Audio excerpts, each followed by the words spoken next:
Good afternoon, gamers, and welcome to another exciting episode of Games with Dave. Today, I have the pleasure of being joined by the one and only Luke Stratton, otherwise known as Limithron. Today, we're going to be talking about his upcoming Kickstarter project launching on September 17th called Pirate Borg, Down Among the Dead. And yeah, if you folks have any questions at all throughout the day, be sure to ask.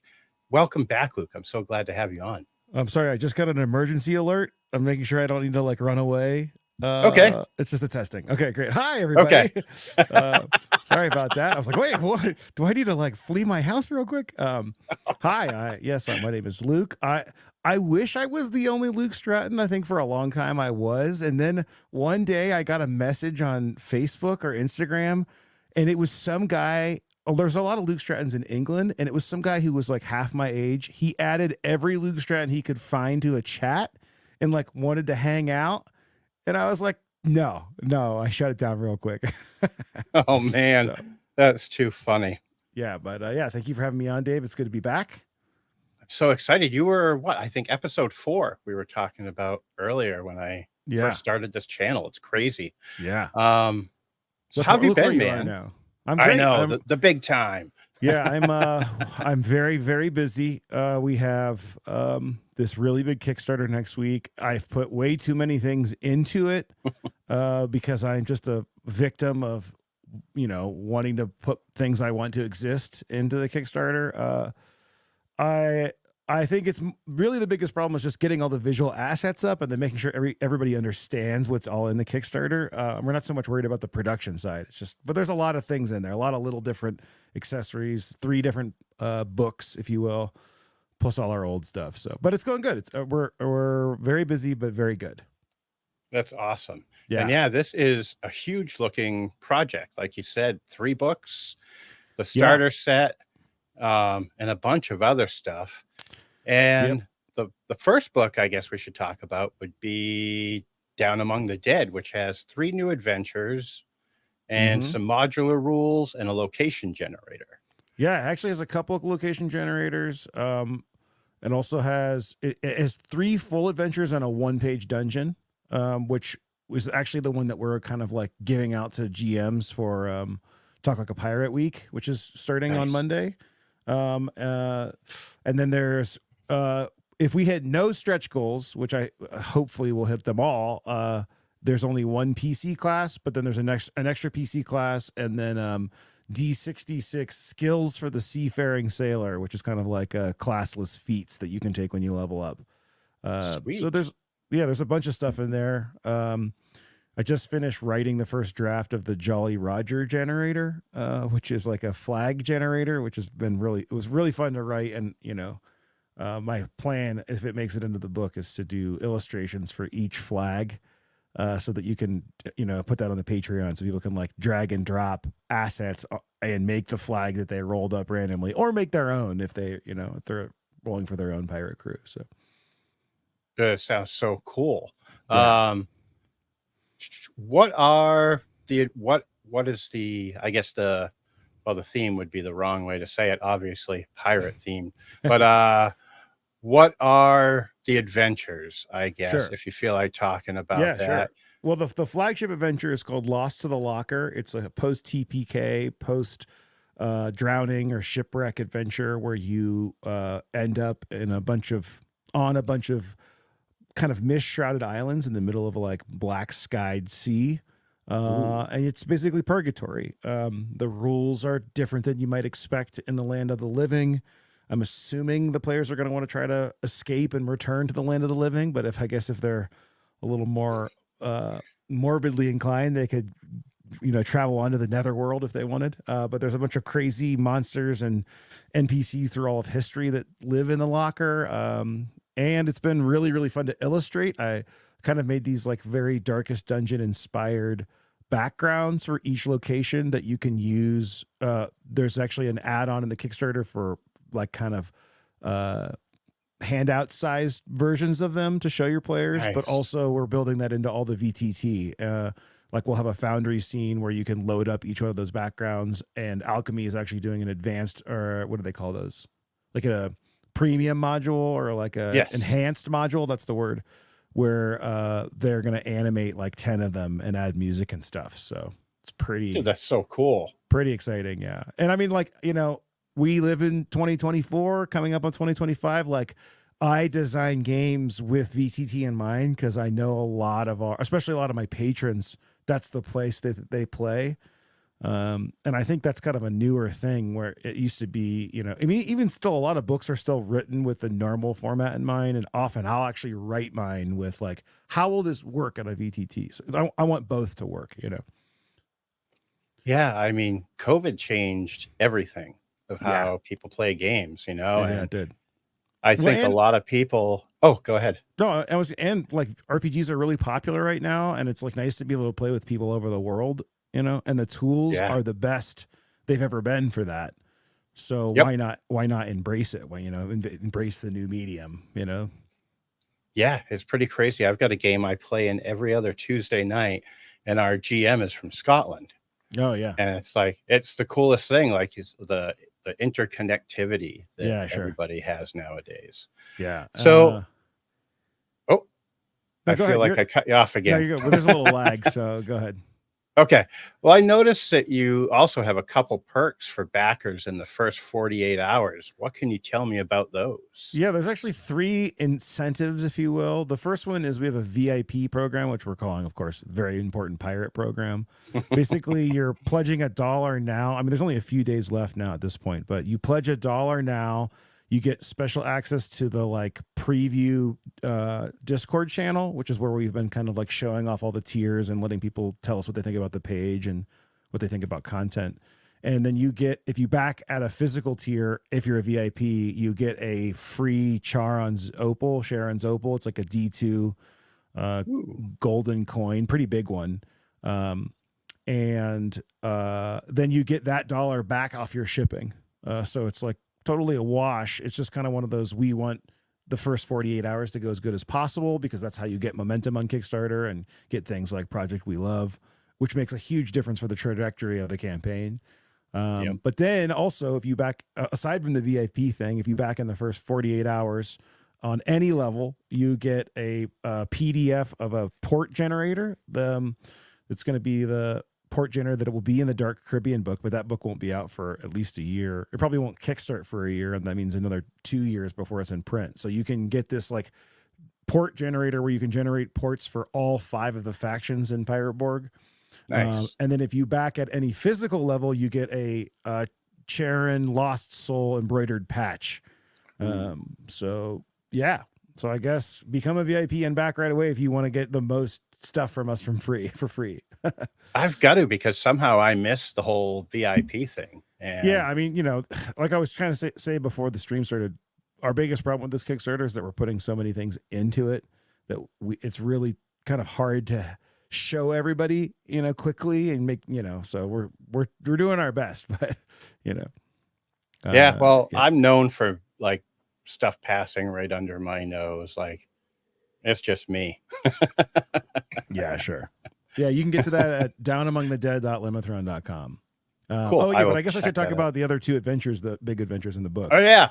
Sorry, I'm taking us off the rails already. No, you're all good.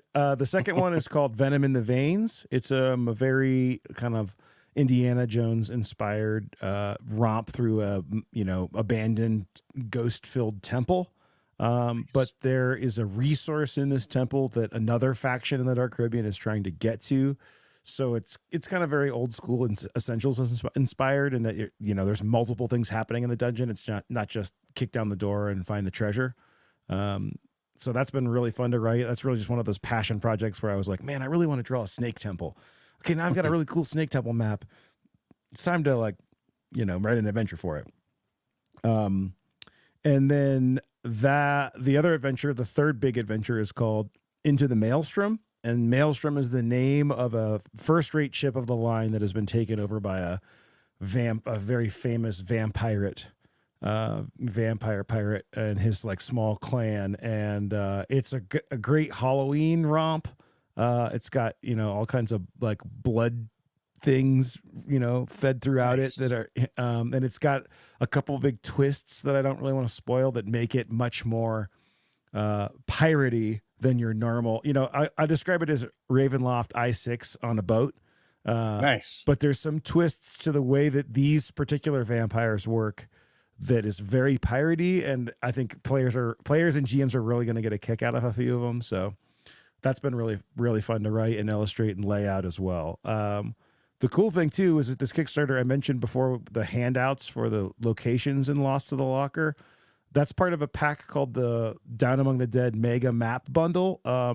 So for Lost in the Locker, there's these small handouts, but for Into the Maelstrom and Venom in the Veins, we're doing an A0 map, which is like the largest size of paper that you can basically get. I think it's 3 feet by 4 feet. And one side is the vampire ship, all 5 decks or whatever. And the other side is the Snake Temple. So, you can unfold this thing out. It's going to fold down to A5 size. I think it's going to be kind of like a road map kind of quality, Sick.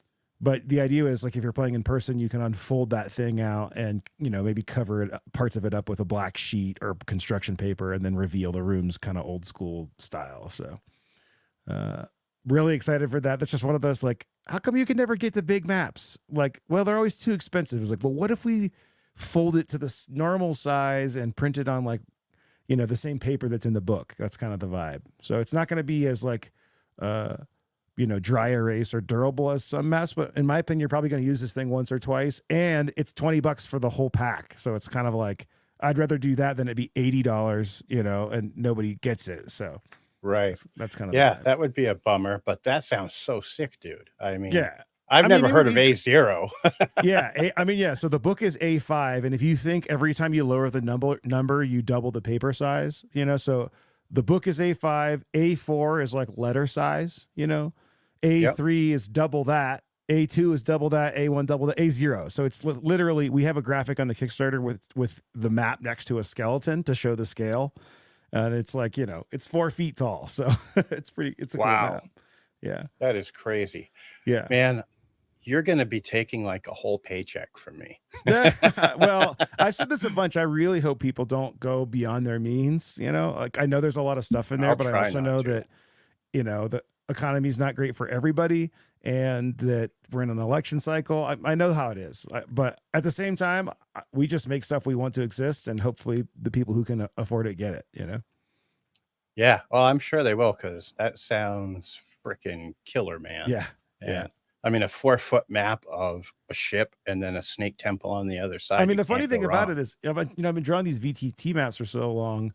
If you look closely at the Kickstarter, I haven't done the real work on them yet. You can see that, like, the rooms for the temple don't even fit. The actual map is even bigger than that by like a few inches. So I'm gonna go in and, like, make sure that all the rooms fit on the mat and all the but behind the scenes, you can tell, like, man, these maps are huge. VTT maps are huge if they're done, correctly. Yeah, if they're done to scale, Yeah, and I mean, they are, and I do them to scale, and it's kind of one of those things where, like, they're almost not big enough if you're really using them correctly. Like, some of these, like, if you took some old school modules and made battle maps of them, like, they'll be like, this room is like 700 feet by 700 feet. Was like, you can't make a battle map of that and print it. You could make a low res one and, like, zoom in, but it's just like, sometimes it's a challenge.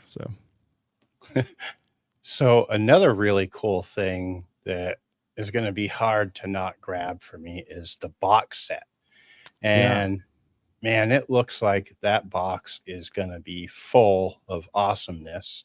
Can we kind of dive into what folks at back at that or pick that up will get? So I'm really excited about this box set. I think we're having a little trouble with the marketing of it, but I've redone a bunch of the images to help with this. So I just want to, maybe for anybody who is already planning on backing and listening, basically this box is designed to be a starter kit for people who have never played Pirate Borg, but almost more than that, an add-on for people who already have the core book.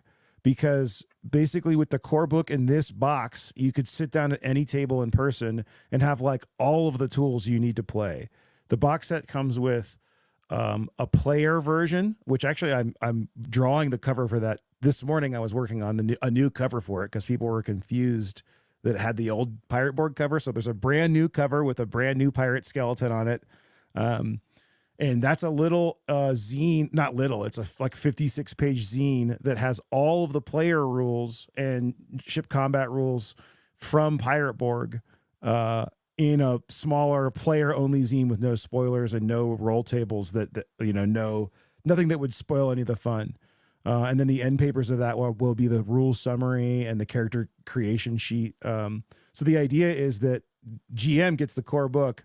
You get this box, open it up, and give your players that book, and then they can pass it around to make characters. It also comes with we don't have a set page number yet because I actually haven't written it yet, but I've been dreaming of this kind of first level, at least it'll start at first level adventure called Trapped in the Tropics, where basically you're the prisoners of conquistadors that have found some kind of like evil temple, and they're kicking in their prisoners to go kind of just like pull the treasure out, in exchange for their freedom.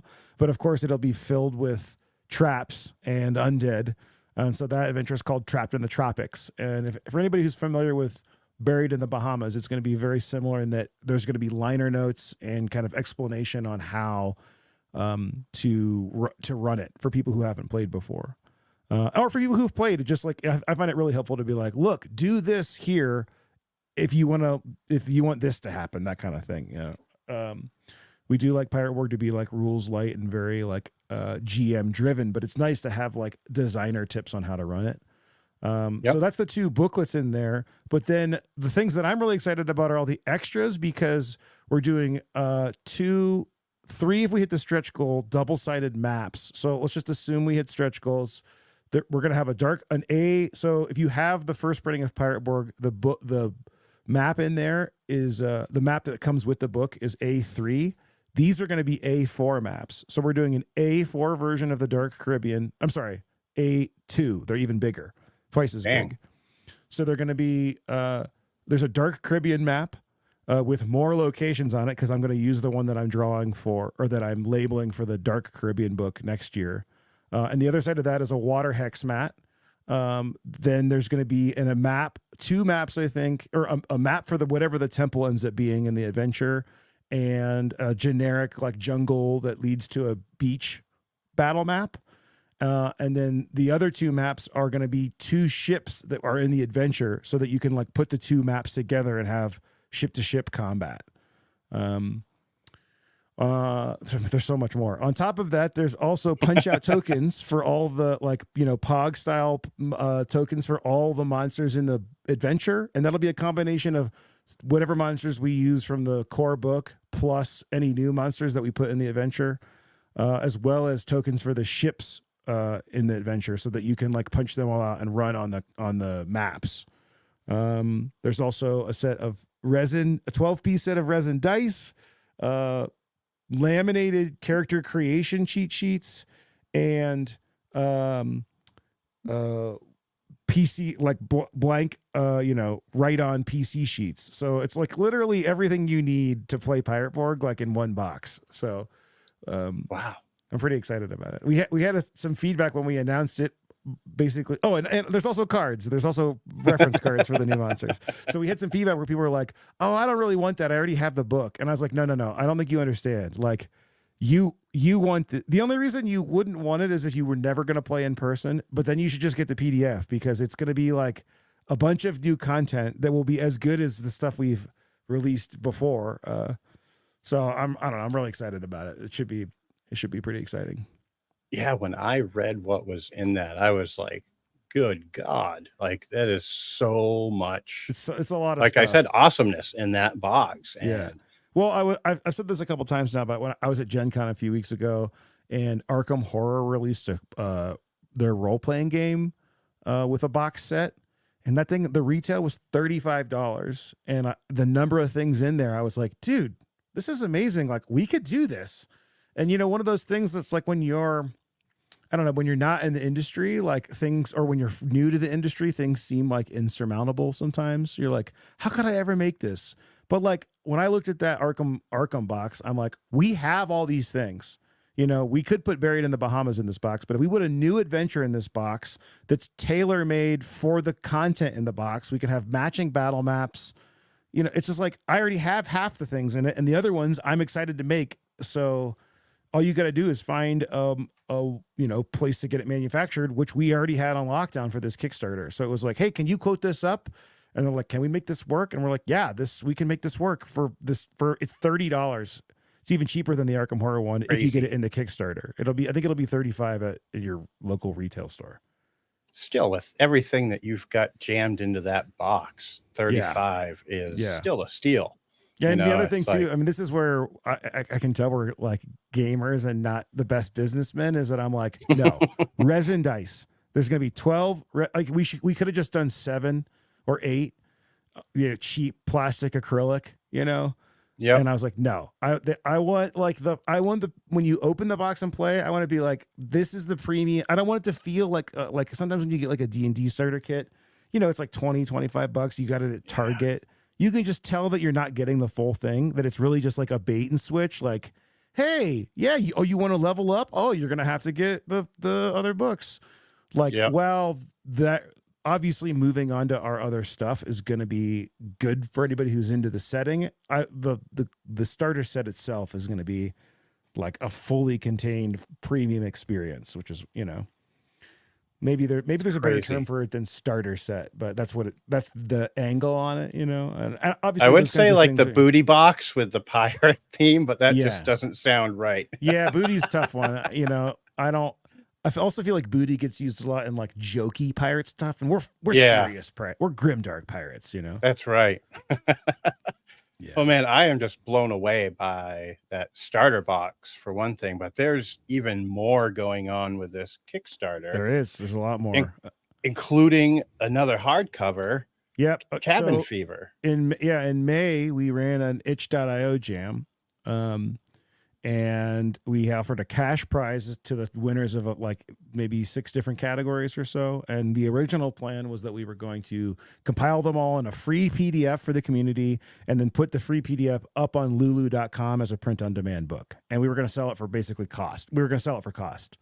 So anybody can get the book. Anybody who submitted can get the book, that kind of thing, But it was the most contributed to, Mork Borg adjacent community jam, and we were so blown away by the entries that some of them are just, I mean, all the winners are great. There are even great entries that weren't winners, but overall the whole thing was so awesome that we were like, hey, like, let's get a quote for this, because if we can get the offset, if we can get enough copies of it and get the offset print cost down, we could just make it and sell it for the same price that you would get if you did the print on demand. And then everybody gets like a full quality real product that they can, the winners can all get as an artifact, and that we can use to like represent them throughout, all our conventions and on our web store. So yeah, we got all that figured out. There's stretch goals in there for like adding a ribbon and doing some embossing on the cover. And we have a stretch goal too for higher payments for them as well. Dude, that's awesome. And the price, I mean, like that book is, I think, 180 pages right now, which is an extra 50 pages more than Down Among the Dead, and it's $10 cheaper. So like we're honoring the same print on demand price. Like that was really important to me, that I'm like, look, we're not going to like bait and switch and then like, make a ton of money off this book. So yeah, that's the idea. So cool. The other thing too is I think we got the margins. I think they're good enough. I have to check. Don't quote me on this, but I think they're good enough to wholesale them. Wow. Oh yeah, but Powell's, he's one of the winners in here in our chat. Let me pop that up on there so folks can see it. Boom. Yeah. And he said Cabin Fever. Well, that does ring a bell. yeah. His team's entry was really, really incredible. I think that we have the price point low enough to go into retail with them, which is exciting too, which means that it'll be, like it's not going to be a huge moneymaker for the company, but that's not what we want out of it.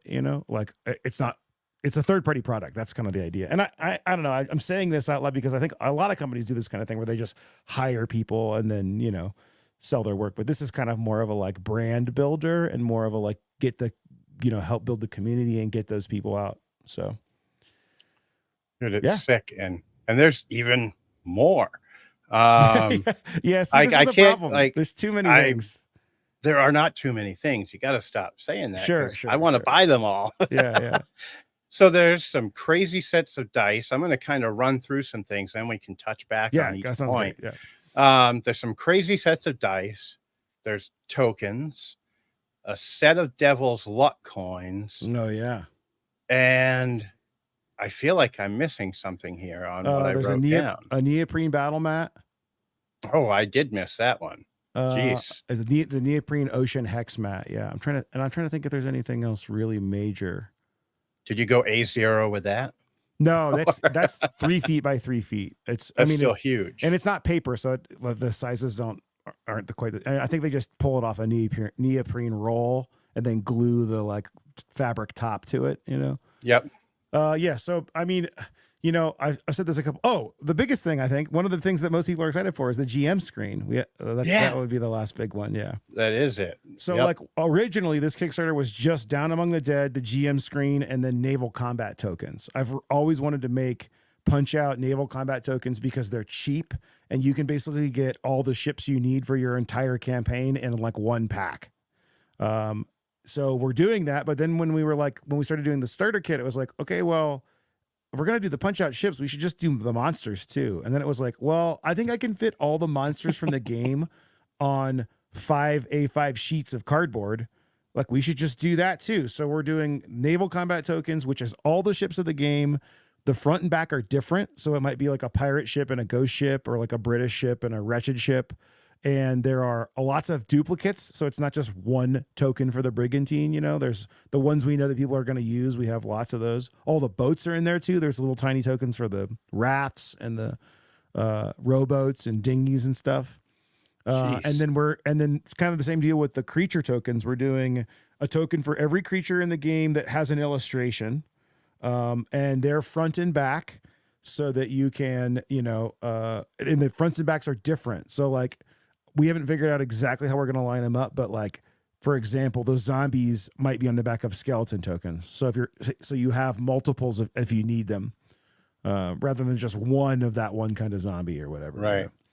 And then we're doing also a bunch of generic, like kind of pirate tokens, and throwing in there just for good measure, some just generic numbers. So it can be like, okay, number 5 is where the treasure chest is, you know?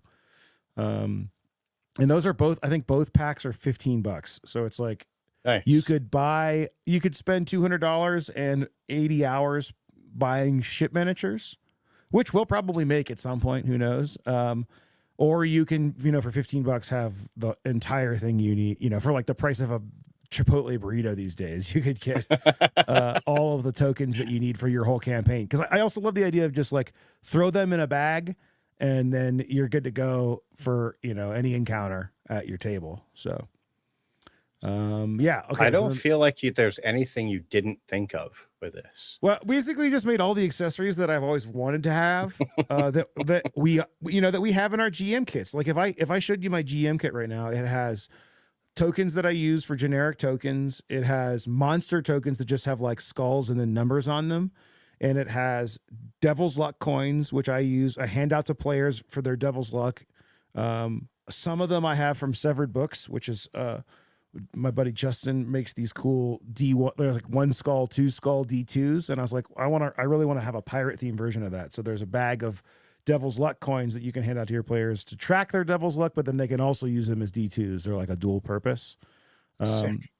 So I've got that. I mean, I have a water mat. It's not hex. No, I have a couple hex ones that we make from a print on demand company, but I'm like, we want to do them at a larger scale.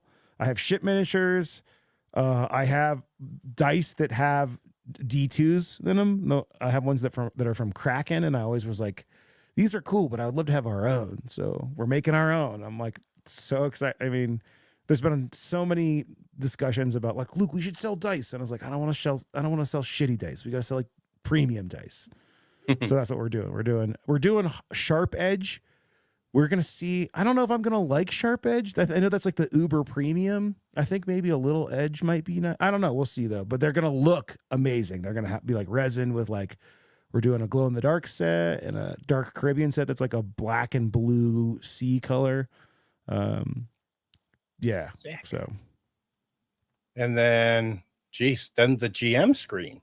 Oh yeah. So the GM screen, we've got. This is definitely our most requested item. It's a 5-panel A5 GM screen. It's the same size as the Borg one, if you're familiar with that one. It's going to have everything that you'd expect on the back. It's going to have kind of general reference tables, definitely the tables that I always use the book for, like the morale table and the reaction roll table. But we're also going to put a little ship diagram on there with all the parts of a pirate ship labeled, so you can, as a GM, not have to wonder what a bowsprit is called, or what that spinny thing that you use to raise the anchor is called. It's called a capstan. So that'll be a cool little part of this screen. And I think we're gonna do something I haven't really seen a lot of before, which is beta testing it with the backers. So we're gonna like do the layout for it and then like send it to have people give us feedback on what they think about it, what it should have, what it, I don't want to just be like all the rules. I feel like I have so many GM screens that are like, here's all the basic rules, and I'm like, but that's useless after like session 1. Yep. Like I don't need to know. Like, I mean, but some of that is good. Like if you don't, having the ability scores is good if if you play a lot of different RPGs. So we're gonna walk that balance, and it's gonna be as readable as possible. It's designed to be. I don't know if we're gonna color code it, but I'm gonna work really hard to be like, I hate when a GM screen has like 5-point font and there's like so much information that you get flustered looking for it and just pull a book out. It's like, well, what's the point of the screen? And then the bigger the font, the better for me. So. Yeah. I mean, we want to put a bunch of info on there. It's not going to be a massive font, so you still might need to like, put glasses on or whatever. But then the front is already, you can see the front. It's already drawn. It is a kind of like panoramic view of the Dark Caribbean. It's got a giant kraken on one side, and then a pirate sloop, and then the ship of the dead in the middle, and then a shipwreck beach, and then you can see some hints towards the dark Yucatan. With some like temples and like a storm and a volcano.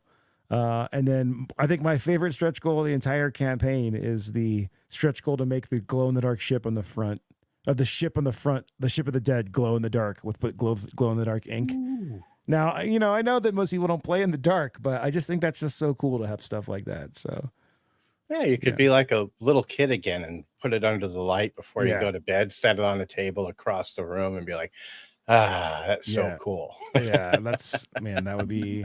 I'm in. I'm all the way in. Yeah. So, well, we got to make sure it hits that stretch goal because that sounds super cool. Yeah, it's definitely a real stretch goal. Like we have to make sure we're going to sell enough to like raise the cost, because that's basically what happens. It's like the price doesn't go up. It just, but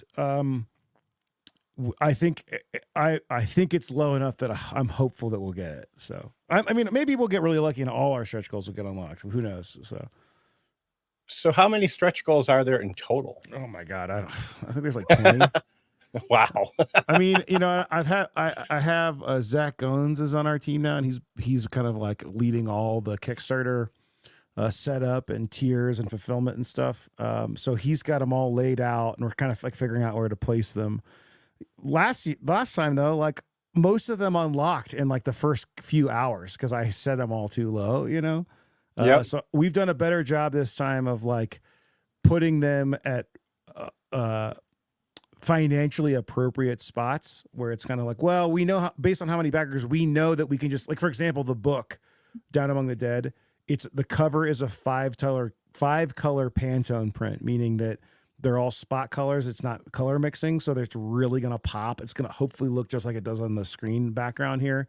Like, I was like, that's the bottom line. We're doing that no matter what. I think we have enough traction. Like, either we're going to make it that way or we're not going to make it, But then when it comes into like, well, we're going to add a second bookmark ribbon and we're going to emboss it and do glow in the dark spot ink, like those things you kind of need to get the price of the book down, or you need to have sold enough to make it make sense, you know? Right. So it's, and I mean, and of course it does help with the, on the marketing side is that people are excited about the campaign and they like pay attention and are like more willing to share because we all have a communal thing to unlock, you know? Yeah. But I The also learned a lot community. from, oh, go ahead. Oh, I was just gonna say the community around this game is unreal. Yeah, it's getting Like, it's honestly the most exciting part about it because like we're wrapping up this, I think it's like 4 or 5 months West Marches campaign that played through the whole calendar of the Dark Caribbean, and they're going into their world ending game on I think it's Saturday of Talk Like a Pirate Week, which I think will be live on YouTube. But you know, I mean, that game has had like 80 different players and like 100 different characters, more than, I don't know the stats, but there's like 20 GMs. It's like every time I open my phone, it feels like they're running a game in there. I'm like, this is like so cool, you know? So that is rad. yeah. Yeah, and the Neon Lord says you gotta have the glow. Oh yeah, he's like, talking about the GM screen. Yeah. Yep. Yeah, one of our Yep. stretch goals too for the book, I kind of just mentioned it, but the Down Among the Dead has a glow spot ink as well. So that skeleton will hopefully glow in the dark. Sweet. Yeah. So Now, speaking of the cover, we were talking about that just before we went live. And do you want to tell folks about how that came to be? I thought it was kind of a cool story of how you mean like me just drawing it? Yeah, I thought that was a pretty cool story. Oh yeah. I mean, I don't know. The art has been a very interesting journey for me because when I was 10, 11, 12, I was really into drawing. It's like what I wanted my identity to be. I wanted to be like a video game concept artist. And I would like draw, I would look at comic books like Spawn and try to draw them. And actually I look back at those drawings and some of them are pretty good, but I was really, really bad at doing it without looking at something. And I basically gave up. Like there were other people my age who I thought were better than me. And I basically quit drawing, you know, like I've had a bad habit throughout my life. If I'm not good at something quickly, that I will bail and do something where I am good at it quickly. Yep. And I just kind of like gave up, and I've never, you know, I'm not like a very like, I definitely am not the kind of artist that's like inspired to get my creative vision out. Like for me, art is kind of a means to an end, is that I want the illustration to exist, you know? So over COVID, I started with the battle map thing, and then, you know, I was drawing assets for the battle maps, and then I had to like make assets for some adventures that I make. And then I made Pirate Borg. And then I like slowly developed a skill set just through years of, okay, I've drawn like 100 barrels from top down, and I've learned how to shade everything because I'm a lighting designer. And now I had to draw a skeleton arm as a prop, and I'm going to draw a big one. You know, it's like, so all these little building blocks have added up. And I'm to the point where like I can sit down to draw and have a lot of fear and a lot of self-doubt.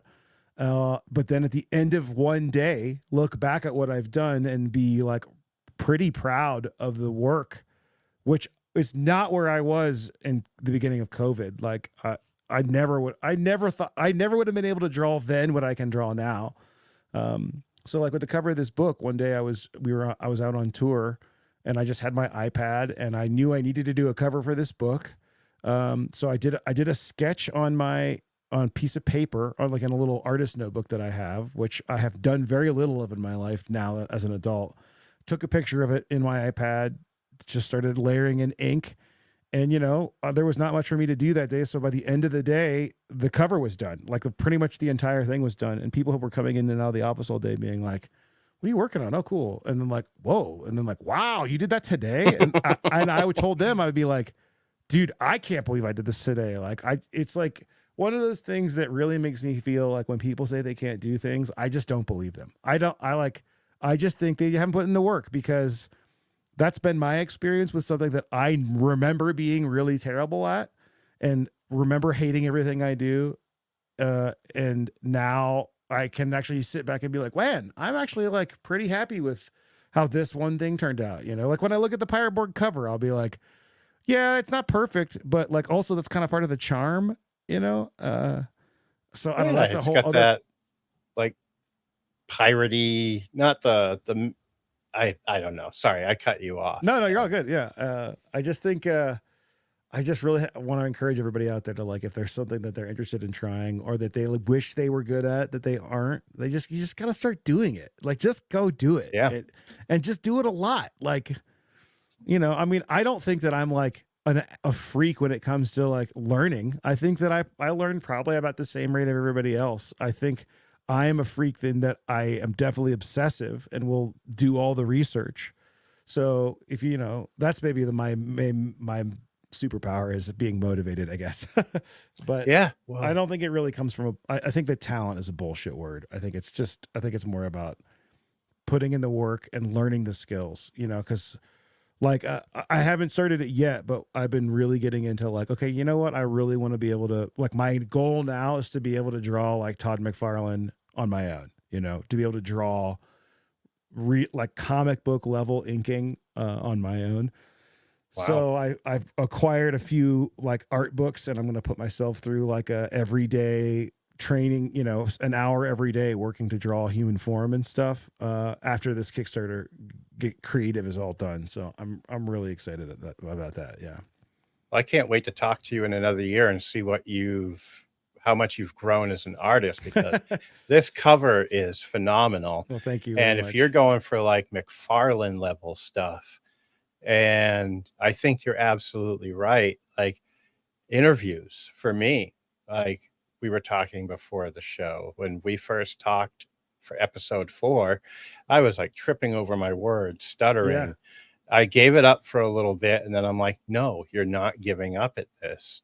And today has been a completely different style of conversation. You're killing it, man. You're doing great. Thanks. Yeah. And because I wanted to get better at it, and it's something I want to do. It looks like we got a question from Aaron here. It says, do you have any specific advice for people who suck at drawing but want to get better? That's me. I seriously do not think I was very talented. I mean, you know, like I'd say compared to some people who don't care about art, I'm more talented than they are because they don't care about art. But I really think what was I listening to? Oh, I think I was listening to Cortex podcast, and they were talking about you can only be as good as your taste is. This is actually, I thought, a very, very important statement. Like, they're like, if you don't have a good taste for food, if you don't understand the subtleties of flavor, how could you possibly expect to be a good chef? Like, right. That you couldn't taste if you don't know what good food tastes like, or you haven't developed a like fine culinary sense of taste. How could you possibly learn to taste well or to cook well? And I was like, wait, yeah, that's really actually inspiring for me, because I feel like if you flip that on its head, it's really more like, if you know what good art looks like, or you know what good music sounds like, you can make it. You just have to put in the work. So for me, like, I think for me, the thing that really got me going is Darkest Dungeon, because when I look at Darkest Dungeon's art, I'm like, that's not so difficult from a technical standpoint that I can't figure out what's going on. I mean, yeah, like there's a lot of like good human form, but it's like mostly black ink, and you have to understand how the shadows work. But it's like kind of a simple illustration compared to like the cover of the New Player's Handbook, which is like, you know, right. It's like somebody worked on that. That's all they did for that book was work on that cover, you know? Right. So, I mean, my advice is really, you just have to put in the work. You just have to start drawing. And then when you're like, this is terrible, just keep drawing. And you're like, this sucks, just got to keep going. It's like, I mean, I really wish I could just like show people my journey with it, because it's really been like, oh yeah. Like even today, I remember like, oh my God, I got to draw the cape thing, the like jacket around this pirate, and being like, man, this is going to suck. And then like, okay, I'm just going to do it. And then like, wait, no, I've already learned how to do this. I know how to shade it. I'm better than I was when I did the Pirate Borg one. So I can do it faster and look about the same, or do it in the same amount of time and it'll look better, which column A or column B. And then you're like, you know, by the time our interview hit, like she was drawn. I was like, holy crap. Like I had so much fear about it. And I think that you just got to put in hours, and that goes. I mean, same thing for role-playing design. Like, if you're trying to write a role-playing game or illustrate one or lay one out, you just got to do the work, and then you like learn from your mistakes. And if you can tell what a good role-playing game product is, if you can tell why Mothership or Morkborg or Worlds Without Number or Neverland, if you can tell why those books are better than the like corporate smashed together 2-column RPG with like 800 people working on it, then you can make it. You just have like, you can see the difference. You just got to do it. Yeah.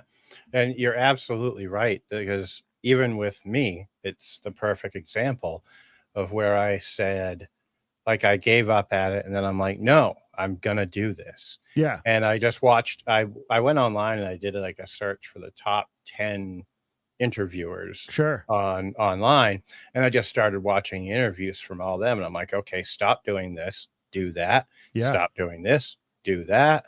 And now I've grown leaps and bounds over the last year compared to where I was, so yeah, I think you just got to get the fear out of the way, and then you got to put in the work. Imagine trying to, I think here's the thing about drawing. Like when you look at something, it's really easy to be like, oh, I can see what they did. Like when you listen to a piece of music, like you listen to Mozart, like you can enjoy it and be like, I have no idea how he did that. Right. But when you look at a piece of art, you can see like the roadmap is right there in front of you. It doesn't take time to experience art. It's like immediately in front of you. So I think there's this thing where you're like, I can't do that, but it's just like music. There's no way you could be like, hey, I heard that Jimi Hendrix solo and that was amazing. And because I heard it, I should be able to play it. Nobody thinks that. No, they know that you have to go through years of learning scales and like developing chops and like finding your own voice and like studying other musicians and listening to music in order to get to the level to play like Jimi Hendrix without thinking. Art is exactly the same way. Like it's ridiculous to think that you can just look at a piece of art and then make that without having put in the work to like, well, if I draw a hand like this versus like this versus like this, like what is changing? How is the geometry changing? Like you haven't put the work in to think about that. So unless you just have a photographic brain, there's no way to do that, But then after you've drawn 300 skulls, I'm like, oh, I know how to draw a skull now. Like I've drawn 300 of them, So that's my advice. You have definitely drawn a lot of skulls, and that is some great advice. I have drawn a lot of skulls. I've kind of like need to get away from either putting the word, I guess dark is only in Dark Caribbean, but I feel like all of our titles are dead themed. They're like, I'm like, maybe I should, Trapped in the Tropics isn't, but we've got, what do we got? Battle of Dead Man's Cove. I've got The Haunting of Deathlight. I've got Buried in the Bahamas. I guess Sinking of Cathagan isn't, but there's a bunch more than that. There's like, I can't remember what they all are, but there are just so many dead themed titles. I'm like, okay, I got no more. I got to get more creative than that. You got to come up with The Sun Shines on St. Lucia. Yeah. Also, that's not the vibe, man. It's not at all. This is a very dark, sorry for the word, but a dark game. Well, it's meant to be not a dark game, but it's dark, but it's also not. Like you're in the Caribbean, so you can't help but picture being in like one of the most beautiful places in the world, right? And pirates, like I've said this a bunch this week, but like when you're playing Morkborg and your guy doesn't have teeth and he's missing an arm or like has one eye, it's like sad and depressing. But in a pirate game, like that's just what you expect. Like, of course, somebody doesn't have an arm. There's definitely an eye patch, So it's like it is dark, but in a way that like doesn't take itself too seriously. There is that like kind of ray of light or that drop of humor. Yeah. You can be a parrot in this game. Like it can't be that dark if you can play as a parrot, So you're right. It is dark, and I'm really into. I think that's also why I think Pirate Borg is done as well as it has, is because you can hardly even buy adventures that are grim dark pirates, let alone full games. There's a few every now and then, but they always end up kind of feeling, in my opinion, like they're just basically Pirates of the Caribbean, and I want it to be a little bit more like Army of Darkness or Dark Souls or Elden Ring. Darkest definitely Dungeon. captured that vibe, man. So Yeah, that's kudos to you. Yeah, I mean, people love Elden Ring and Dark Souls. Like, why Yep. wouldn't they, in Darkest Dungeon? Like, why wouldn't they want a pirate game like that? I mean, that's what I've always wanted, so I made it. Yeah, I mean, what kid didn't want to be a pirate? You know, That's the at thing some is, like, point. you don't have wizard parties as kids. You No, know, you have like pirate themed parties. maybe you with have the- night parties. Like, but dude, pirate birthday party is like there's like a whole aisle at the party store for pirate birthday parties. you know? Yeah. Yep. So for folks that are just kind of discovering, geez, I can talk, discovering the Dark Caribbean, what will be their options for grabbing some of the older items? I kind of wanted to just jump back into that. Yeah, But sure. I happen to think of that. Okay, so the first thing to note is that we have an a la carte tier. I'm not sure if we're still going to call it that. It might be like pick and choose, but basically there's a tier where you can add anything you want, you know, for the add-on price. There are bundles in that system. So like, for example, we have a bundle that's all the old adventures. So if you back the last Kickstarter, you could get one of the new tiers and the old adventure bundle, no problem, right? And then you'd have everything. We also have 2 tiers in the campaign. One is called New Recruit and the other is Kraken. New Recruit is this is what we recommend if you want to be maybe modern's not the right word, but like a current Pirate Borg GM, an up to the current releases Pirate Borg GM and have all the old stuff. That's called New Recruit. That comes with like all 3 of the new books and then the core book from before and maybe a few other add-ons. And then there's also the Kraken tier, which of course is like the top tier, but that will get you everything. That'll get you all like 4 sets of dice, all the tokens, coins, like everything that we make, including everything we've already released, which is our 3 adventures, our PC sheet pad, our reference cards, and the core book. Now, like I said, and like I think there's going to be a lot of backers who backed the first Kickstarter but didn't see us at a convention or didn't buy anything from our web store. They can totally just go pick the new tier that they want and then add on the things they're missing, you know. And in many cases, the bundles have discounts. I think a lot of people are like, "Oh, if I don't get the right bundle, I don't get a discount." But there are discounts in our add-on bundles as well. So does that answer your question? It does. And really, the last thing I had was, what do you and the crew have planned for Talk Like a Pirate Day this year? Oh yeah. So Talk Like a Pirate, we've expanded to Talk Like a Pirate Week this year. And because we don't have any new products and we are out of stock on some of our key ones because we're reprinting them in this Kickstarter, rather than sending our retailers kits this year, we're inviting GMs to go out and invite their retailers to back the Kickstarter at the retailer tier.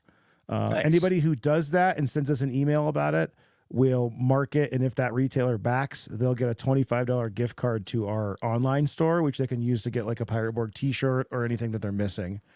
We really wanted a way to like have people who are excited about Pirate Borg still support their local store, or even if they're going to back it. What's Zach saying? New recruits who just want to, yeah. Oh yeah, I forgot we have a new captain. We changed all our tiers like yesterday. So there's a new recruit tier, a new captain tier, and a Kraken tier. So there are 3 tiers for new people. Plus you can add on anything that you're missing. So back to what I'm saying, you can, if you get your starter back, you get a $25 gift card. You could back the campaign yourself, or you could wait for your store to get it. It's up to you. But so that's what we're like, the incentive for people this year is to do that. If you run a game in your store, we'll send you the Anchor Drop Falls 1-page dungeon for free in a PDF that has one of the port generators and like guidelines on how to run it in a one-shot. Nice. And what am I doing? Okay, so the team, the event runs all week. My Thursday is in Littleton, Colorado. We're doing the Ship of the Dead RPG Club is meeting up at Night Owl Games. Ship of the Dead is our meetup.com group. And of course, I'm going to run Pirate Borg. I don't know what yet, but I'm sure it'll be fun. And then Tyler is running a game, I think on Tuesday. Zach, correct me if I get the dates wrong, but I think Thursday on Talk Like a Pirate Day, he's doing the mega event for the end of the West Marches campaign, which are like all the players are invited to one giant online game. And then Saturday, he's at Geeky Tea in LA and Burbank running games. They have a bunch of GMs running games in their pirate themed room. And then Zach is running something on Talk Like a Pirate Day in his local game store in Kansas. Zach, I forget the name. Sorry about that. Yeah, I think what else? Yeah, and then there's a bunch of games happening online. If you can't get out to a local game store, there's not one in your area. Also, there's still time there's probably not time to get the reward package.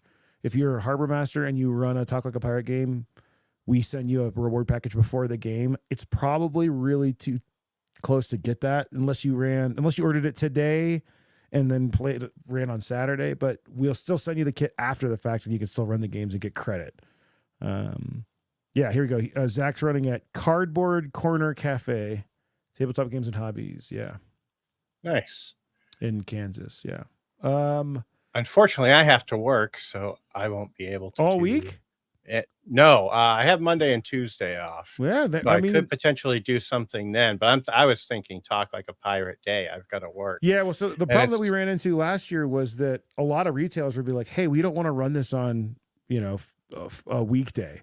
We want to run it on the weekend," and that makes a lot of sense. It's like if they want to run an all day event or like they aren't open, like it's going to be shifting, and eventually it's going to be like on a Monday. I think some game stores are be into that, but that's why we extended it to be all week.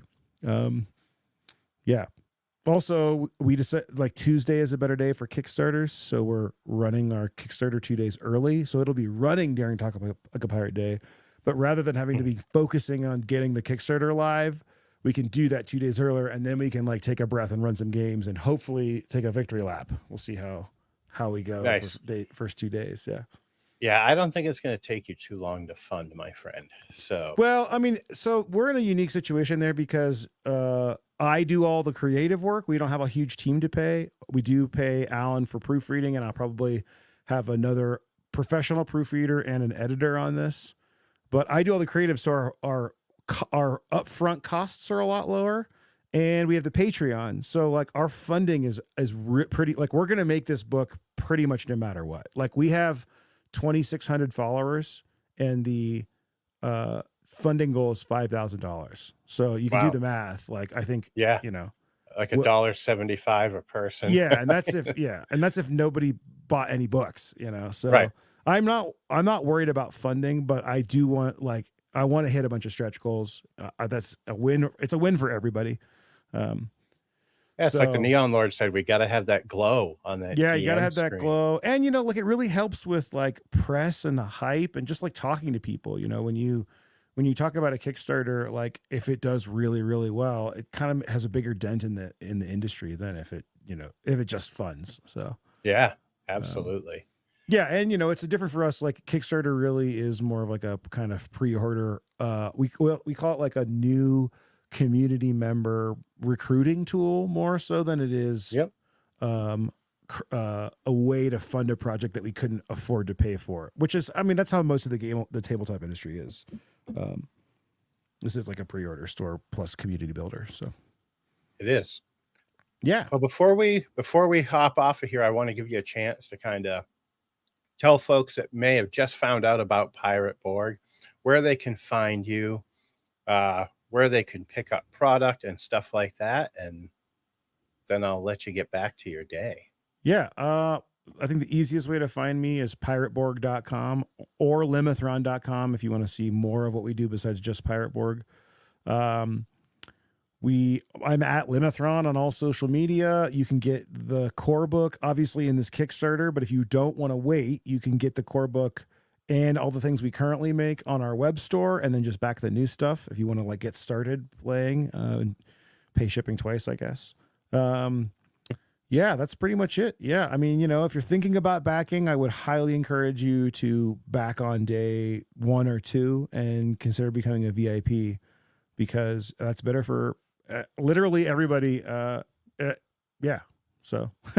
Yep, I agree. I'm going to be doing it as soon as we get off of here. So. Yeah, great. I'm excited, and I'm going to have to see where my finances are at, because I want to go crazy on this Please, thing. I please love don't this go game. too crazy. You know, I but won't go too crazy, but I'm not in too rough of a spot. So. I will say too, if budget is a concern, you can back at a lower tier now and then add on things in backer kit when we turn it on, either late this year or early next year, probably early next year. Perfect. So that is an option. Like if, for example, if you're like, oh, I want to go for this tier, I mean, I'll say on the flip side, it helps us if the higher the number is. We actually make less money on Kickstarter than after, but for the press and hype, it's actually better if you get it now. But I would much prefer people don't break their budgets, And Pavel said, good luck with the campaign. It's going to be awesome and for sure successful. Thank you, Pavel. All right. Well, thanks for coming on again. I had a blast talking with you today. Yeah, thank you for having me. And folks, thank you so much for tuning in. Have an awesome day. And be sure to hop on the 17th and back down among the dead. Have a good day.